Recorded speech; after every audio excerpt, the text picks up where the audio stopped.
everyone, welcome back to my YouTube channel Increase Your Knowledge with Amrita. I am Amrita and I am your online teacher. So guys, today's topic is asymptotic notation. In my previous video, we had already discussed about algorithm. So guys, if you haven't watched my previous video, then go and watch my previous video first, then come to this video. तो आज की video में हम asymptotic notation के बारे में कुछ point discuss करने वाले हैं। हालांकि मैंने प्रीवियस वीडियो में एक टर्म यूज किया था दैट इज टाइम कॉम्प्लेक्सिटी, और उसके बारे में कुछ चीजें मैंने आपके साथ ऑलरेडी डिस्कस कर ली है, तो उसको थोड़ा सा रिवाइज करेंगे कि टाइम कॉम्प्लेक्सिटी क्या है। मैंने प्रीवियस वीडियो में बताया था कि टाइम कॉम्प्लेक्सिटी क्या होती है कि हमारे डेटा स्ट्रक्चर में किसी भी ऑपरेशन को परफॉर्म करने के लिए कितना टाइम लग रहा है, वो हमारी टाइम कॉम्प्लेक्सिटी होती है। तो मैं ऐसा बोल सकती हूँ क्या कि टाइम कॉम्प्लेक्सिटी जो होती है वो डिपेंड किस पे करती है, time taken to perform operation.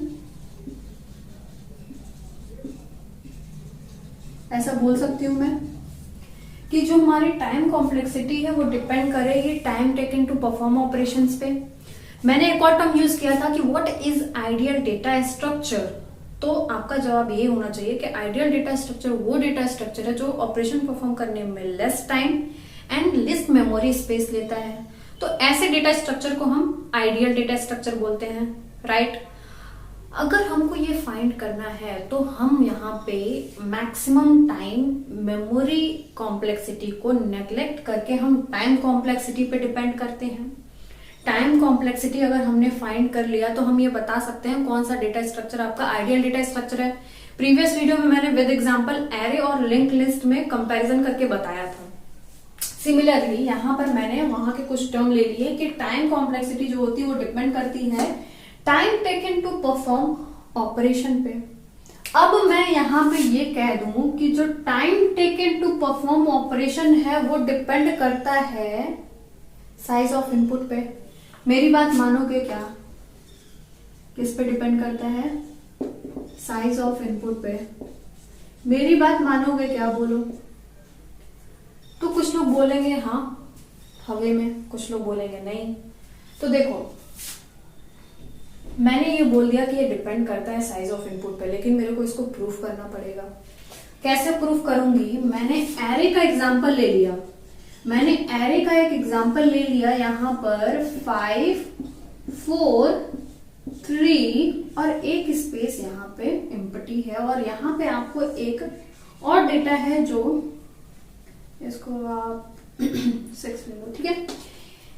ये इनपुट आपको बिल्कुल बिगिनिंग में स्टोर करनी है। ये हमारी रिक्वायरमेंट है कि हमको बिल्कुल स्टार्टिंग में ही इसको स्टोर करना है। In the case of array तो हमको क्या करना पड़ेगा? शिफ्ट करना पड़ेगा। और ये किस तरह से स्टोर हो जाएगा? इस तरह से 6, 5, 4, 3। अब मैं अगर यहाँ पे आपसे ये बोल दूं कि सुनो, ये जो है एक इनपुट जो है वो ऑपरेशन परफॉर्म होने में 1 यूनिट ऑफ टाइम लेता है। 1 यूनिट ऑफ टाइम। अगर एक इनपुट ऑपरेशन परफॉर्म होने में 1 यूनिट ऑफ टाइम लेता है तो 4 इनपुट कितने लेंगे? कितना टाइम लेंगे?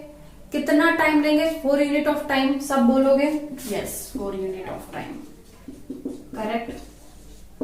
अब मैं आपसे ये बोल दूं कि यहाँ पे 100 के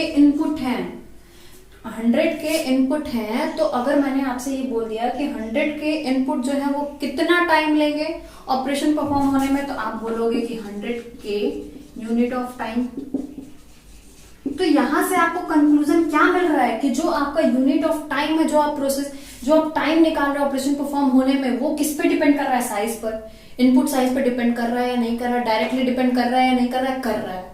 तो मैं ये बोल सकती हूँ कि time taken to perform operation depend करेगा साइज ऑफ इनपुट पे। मैं सही थी, आप गलत? करेक्ट, मैं सही थी कि ये जो है time taken to perform operation वो डिपेंड किस पे करेगा? साइज ऑफ इनपुट पे। इतना हो गया क्लियर? चलो अब आगे चलते हैं। अब मैंने आपको यहाँ पे ये बोल दिया, मैंने क्या बोला आपको कि मान लो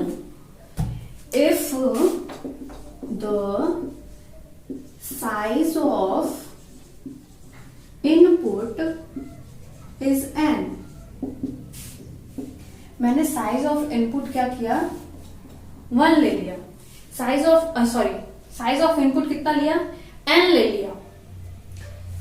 तो मैं ये बोल सकती हूं कि टाइम कॉम्प्लेक्सिटी के लिए एक फंक्शन ले सकते हैं fn, जो डिपेंड किस पे करेगी, n पे, fn। तो ये मैं बोल सकती हूँ ये fn, ठीक है, जो डिपेंड किस पे करेगी, साइज ऑफ इनपुट पे। fn क्या है, फंक्शन है जो डिनोट किसको करेगा या डिफाइन किसको करेगा, टाइम कॉम्प्लेक्सिटी को। इतना हो गया क्लियर। देखो सब एक दूसरे से लिंक है, मैं इसलिए पूरा लिंक करके आपको बता रही हूँ, ठीक है। यहां तक हम पहुंच गए। अब मैंने पहले के एग्जांपल से समझो, और अब मैंने एक ऐसा एग्जांपल लिया, for i is equal to 0, i less than equal to n, i plus plus, और मैंने ये बोल दिया प्रिंटफ अमृता कुमारी। और मैंने आपको ये बोला कि ये जो प्रिंटफ है, एक बार ऑपरेशन एग्जीक्यूट करने के लिए, ध्यान देना, एक बार ऑपरेशन एग्जीक्यूट करने के लिए 1 यूनिट ऑफ टाइम लेता है, 1 यूनिट ऑफ टाइम लेता है। मैंने क्या बोला कि ये जो प्रिंटफ फंक्शन है वो ऑपरेशन एग्जीक्यूट करने के लिए 1 यूनिट ऑफ टाइम लेता है। तो यहां पे हमारा ऑपरेशन कितनी बार परफॉर्म हो रहा है, n टाइम्स।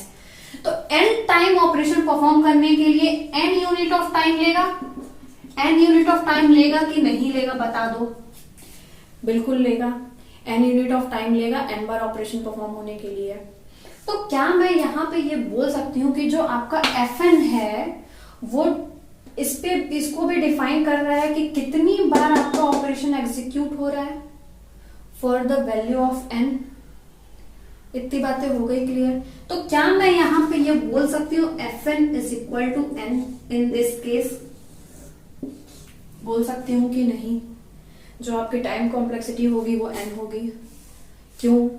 क्योंकि एक बार ऑपरेशन परफॉर्म होने के लिए 1 यूनिट ऑफ टाइम लग रहा था, तो n बार ऑपरेशन परफॉर्म होने के लिए n यूनिट ऑफ टाइम लगेगा। तो यहाँ पे मैंने एक और कंक्लूजन ये निकाला कि जो fn है वो ये भी डिफाइन करता है कि आपका ऑपरेशन कितनी बार एग्जीक्यूट हो रहा है for the value of n। Clear हो गया? इतना हो गया क्लियर? इतनी बातें हो गई क्लियर? चलो अब अगर हमको fn फाइंड करना है, तो क्या हम डायरेक्टली fn की वैल्यू फाइंड कर सकते हैं क्या हम डायरेक्टली fn की वैल्यू फाइंड कर सकते हैं क्या? आंसर होगा नहीं। क्यों होगा नहीं वो भी मैं समझाऊंगी, लेकिन ये समझ लो कि अगर हमको इसको फाइंड करना है तो हम फाइंड करते हैं growth of fn, growth rate of fn, growth rate of fn। आई बात गई समझ में? नहीं आई तो सुनो। हो सकता है, मैंने बोला कि हो सकता है n की स्मॉलेस्ट नंबर पर जो वैल्यू आ रही है या जो रिजल्ट दे रहा है आपका डेटा स्ट्रक्चर वो बेटर हो, बट लार्ज वैल्यू पर वो वर्स्ट हो। ऐसा हो सकता है कि नहीं? सोचो। हो सकता है। विद एग्जांपल समझेंगे। हमने एग्जांपल लिया fn is equal to 3n square plus 2n plus 8। एक एग्जांपल ले लिया हमने, ठीक है। fn क्या डिनोट कर रहा है? आपका टाइम कॉम्प्लेक्सिटी। ये फंक्शन है टाइम कॉम्प्लेक्सिटी का, ठीक है। और n क्या है आपका यहां पर? Size of input, size of input. ध्यान देना। अब मैंने बोला n की वैल्यू 1 है, n की वैल्यू 1 है, तो n की वैल्यू 1 पर परसेंटेज ऑफ रनिंग टाइम, और you can say time complexity, running time due to 3n square is equal to 3 upon में 3 प्लस 2 प्लस 8 इंटू 100। कैसे निकालेंगे? यहाँ पे 3n स्क्वायर और यहाँ पे पूरी इक्वेशन होगी, और n की जगह हमने वैल्यू क्या रख दी है? 1। तो अगर हमने इसको सॉल्व किया, यहां पर अगर हम इसको सॉल्व करेंगे तो ये आपका 21 पॉइंट समथिंग या 23 पॉइंट समथिंग आएगा, 23.07%, ठीक है, 23.07% आ रहा है। अब मैंने सेम बोला percentage of running time due to 2n, same 2/3 plus 2 plus 8 into 100, ये 15 पॉइंट समथिंग आएगा परसेंट, 15 पॉइंट समथिंग, ठीक है। अब मैंने बोला percent of running time due to 8, due to, यहां पे मैंने क्या बोला, percentage of due to 3n square due to 2n, और अब 8 से निकालेंगे तो यहाँ पे क्या हो जाएगा 8/3 प्लस 2 प्लस 8 इंटू 100। तो अगर अब हम इसकी वैल्यू निकालें तो यहाँ पे कुछ आपका 61 पॉइंट समथिंग परसेंट, 23 समथिंग इस टाइप में आएगा, ठीक है। अब अगर n is equal to 1, smallest value पे, हम n की जो वैल्यू लिए हैं हमने स्मॉलेस्ट ली है, ठीक है, n की वैल्यू हमने 1 ली है, तो यहाँ पे अगर हम इसको देख के अगर हम एनालाइज करें तो हमको ये लगेगा कि सबसे ज्यादा परसेंट ऑफ रनिंग टाइम या सबसे ज्यादा टाइम कॉम्प्लेक्सिटी, मतलब कि ऑपरेशन परफॉर्म होने में जो सबसे ज्यादा टाइम ले रहा है वो 8 की वजह से आ रहा है। क्यों? क्योंकि परसेंटेज 61.23 है। ये देख के आप जल्दी से यही बोलेंगे। और सबसे कम कौन ले रहा है? 2n। ये देख के हम सबसे पहले यही बोलेंगे। लेकिन क्या अगर हम n की वैल्यू इंक्रीज करें, फॉर एग्जाम्पल n की वैल्यू अगर हमने 10 कर दिया, तो क्या ऐसा ही इक्वेशन मिलेगा? क्या ऐसे ही परसेंटेज मिलेंगे? क्या तब भी 8 की वजह से जो परसेंटेज ऑफ रनिंग टाइम है वो सबसे ज्यादा हाई आएगा? क्या इसके लिए सॉल्व करते हैं। सॉल्व कैसे करेंगे? n की जगह हमने n की वैल्यू को 10 रखा। अब अगर हम percentage due to 3n square निकालते हैं, percentage due to 3n square निकालते हैं, तो यहाँ पे 300 अपॉन में 300 प्लस 20 प्लस 8 इंटू 100, जो कि आपका 91 पॉइंट समथिंग परसेंट आएगा। 91 पॉइंट समथिंग परसेंट आएगा। नेक्स्ट अगर मैं बोलूं परसेंटेज ड्यू टू 2n, तो वो आएगा आपका 6.04% समथिंग लाइक। और सिमिलरली अगर मैं 8 के लिए बोलूं तो वो आएगा आपका 2 पॉइंट समथिंग परसेंट। ये तो गड़बड़ हो गया।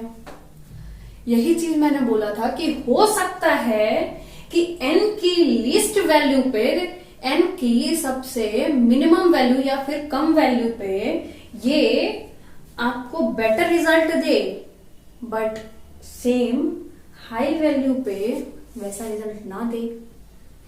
इसलिए हम growth rate of fn find करते हैं इंस्टेंट ऑफ डायरेक्टली fn निकालने के। आई बात समझ में गई? अब तो आ गया होगा, ठीक है। तो हम यहाँ पे ये एनालाइज कर रहे हैं कि जैसे जैसे अब अगर आप चाहे तो n इक्वल टू 100 पे निकालना, तो हो सकता है यहाँ पे 91 की जगह 95, 96 या 97 मिले, और ये वैल्यू और कम हो जाए, 6 की जगह 2 और 2 की जगह 0 पॉइंट समथिंग, ठीक है। किस पे? n इज इक्वल टू 100 पे। तो यहाँ पे हमने क्या एनालाइज किया कि जैसे जैसे हम n की वैल्यू बढ़ाते हैं, जैसे जैसे हम n की वैल्यू बढ़ा रहे हैं, percentage of running time due to 3n square increase हो रहा है। Percentage of running time due to 3n square increase हो रहा है जैसे जैसे हम n की वैल्यू इंक्रीज कर रहे हैं। बट 2n डिक्रीज हो रहा है n की वैल्यू इंक्रीज करने पे, 8 भी डिक्रीज हो रहा है n की वैल्यू इंक्रीज करने पे। तो क्या हम 2n और 8 की वजह से जो running time, percentage of running time है वो नेग्लेक्ट मान सकते हैं, क्योंकि वो बहुत ही कम होगा। और जो हमारा 3n स्क्वायर की वजह से जो रनिंग टाइम आएगा वो ऑलमोस्ट आपके 100 के आसपास आएगा। तो क्या मैं ऐसा बोल सकती हूं यहाँ पे कि जो आपका fn होगा वो इक्वल टू 3n स्क्वायर होगा? क्लियर है? This approximate time complexity are known as asymptotic complexity। यही फंडा था। इसी को, ये जो अप्रोक्सीमेट हमारा टाइम कॉम्प्लेक्सिटी आया है, इसको हमने एक नाम दे दिया है और इसको हमने क्या नाम दिया है, एसिम्प्टोटिक एंड कॉम्प्लेक्सिटी। क्लियर, इतनी बातें हो गई क्लियर। तो ये आपका क्या हो गया, इसको आप ये नाम दे सकते हैं एसिम्प्टोटिक कॉम्प्लेक्सिटी। इतना ही था मेरे को आपको बताने का इस लेक्चर में। नेक्स्ट लेक्चर में एसिम्प्टोटिक नोटेशन के बारे में और भी चीजें आपके साथ डिस्कस करना चाहूंगी और भी चीजें मैं डेफिनेटली डिस्कस करूंगी। ठीक है, आज के लिए इतना काफी है। जितनी बातें बताई आई होप कि आपको समझ में आ गया होगा। तो अगर आपको मेरी वीडियो पसंद आई हो तो प्लीज मेरी वीडियो को लाइक करें, मेरे चैनल को सब्सक्राइब करें and don't forget to share with your friends and family. Thanks for watching. मिलते हैं नेक्स्ट वीडियो में। Thank you.